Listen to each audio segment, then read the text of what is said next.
Dear viewers, let's talk about the latest Diwali performance that lit up Maharashtra's politics not with diyas but with outrage. Because this year, at the NCP's Nagpur office, Diwali Milan turned into Diwali Mela. A Lavani performance right inside the party office of Ajit Pawar's faction has sparked a full-blown controversy.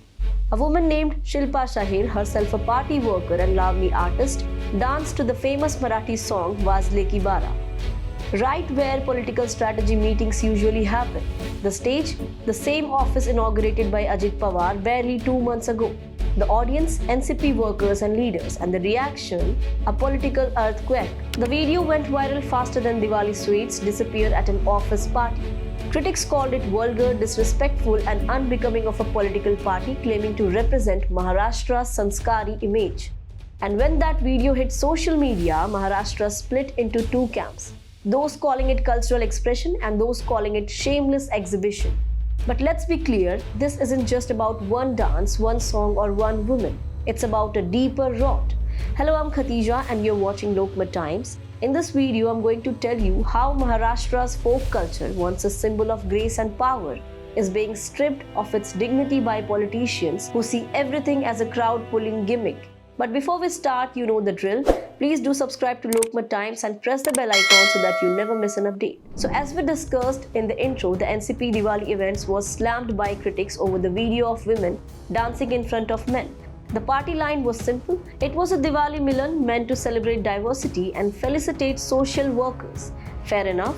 But no one expected a Lavani performance inside a political office to become the centerpiece. NCP Nagpur President Anil Ahirkar quickly defended it, saying we didn't invite outside artists, our own workers were performing.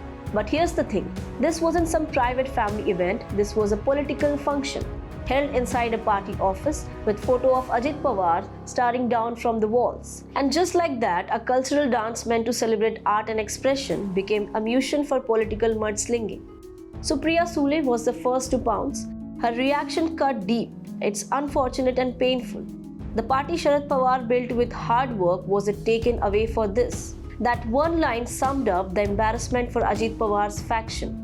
Then came Bachchu Kadu, never one to miss a punchline. He said, if farmers are dying and NCP is dancing, Lavani in offices, it's rubbing salt on wounds. Meanwhile, the NCP's own Sunil Tatkare issued a notice to the Nagpur unit president. A classical case of damage control after the damage is done. But let's pause for a second. Why are we even here? Debating Lavani inside a party office, because this isn't new. Maharashtra's political parties have been slowly turning the state's proud folk traditions into Tamasha, spectacles for attentions, votes, and viral clips. If you want proof, then let's rewind a bit. Let's start with August. Every year, the Handi celebration in Mumbai and Thane are supposed to mark Krishna's playful spirit, about teamwork, courage, and community. But lately, it's less about Govinda's climbing human pyramids and more about Lavani dancers climbing political stages. Take Borivali, August 2025, at the Survechi Dahi Handi event, Lavani star Gautami Patil performed on stage. The crowd went wild, not with devotion, but with flashing currency notes, loud whistles, and phones in the air.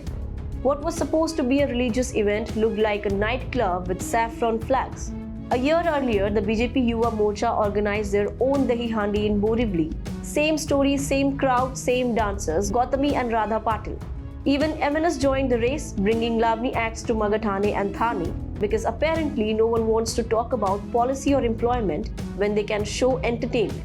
The line between devotion and distraction has completely blurred. If you thought Dahi Handi was bad, wait till you hear this one. Last Dashera, Aurangabad, a video went viral showing a woman dancing suggestively in front of a Ravana effigy, with minors standing behind and watching. Imagine that, the festival that symbolizes the victory of good or evil turned into a scene that would make even Ravana blush. Public outrage followed, authorities promised investigation, but like every investigation, the outrage faded in 48 hours. Remember the Vaishnavi Hagwani dowry death case? Before that tragedy made headlines, the same family had gone viral for another reason. They threw a birthday bash for their bull. Yes, a bull with lights, cakes, music, and a Lavani performance by Gautami Patil. The same family that could throw a lavish event for an animal was later accused of driving their daughter-in-law to suicide. That video of a woman dancing before a bull while men cheered now feels like a haunting metaphor for how warped our social conscience has become. So here's the pattern. Every festival, every event, Ganpati, Dahi Handi, Diwali, now has a dance slot. Lavani isn't the problem. The problem is what we have turned it into a vote magnet and a spectacle to prove crowd strength. Let's be blunt. What we saw in Nagpur is part of a bigger hypocrisy that runs deep in Maharashtra's politics. The same parties that claim to empower women are the ones sponsoring events that reduce them to props for political showmanship. The same leaders who talked about maryada, that is dignity, are the ones clapping from the front row when dancers are surrounded by men waving notes. You cannot preach women's safety in press conferences and promote their objectification on stage. You can't start schemes like Lati Bahin Yojana for women's welfare and then use women's performances to entertain party workers. That's not empowerment, that's exploitation wrapped in cultural excuse. This is Maharashtra, the land of Jyotiba and Savitribai Phule, who fought for women's education. The land of Dr. Babasaheb Ambedkar, who fought for dignity and equality. The land of Lokmanya Tilak, who turned festivals like Ganesh Chaturthi into symbols of unity and nationalism. And yet, in that same state, we are watching festivals become stages for cheap politics. From temples to political offices, everything is now a performance ground. From religious celebration to political entertainment, everything is fair game. We are regressing not because people are dancing, but because leaders have forgotten why we celebrate in the first place. The political class doesn't care about art, they care about optics. Lavani isn't invited because it represents heritage, it invited because it pulls crowds. And when the crowd crosses the line, no one speaks up because the goal isn't respect, it's reach. Ironically, senior Lavani artist Megha Ghadge warned about this back in 2023. She said the art was being degraded by DJs and vulgar lyrics, that politicians were using girls in ghagra cholis to entertain mobs. Nobody listened?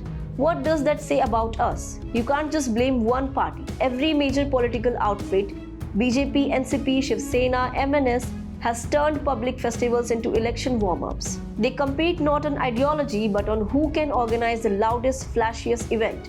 Dahi Handi becomes a PR stunt, Ganeshotsav becomes a political darbar, Diwali Milan becomes a dance floor. This obsession with optics have made Maharashtra's political class lose the plot. So here's what Maharashtra need to ask itself.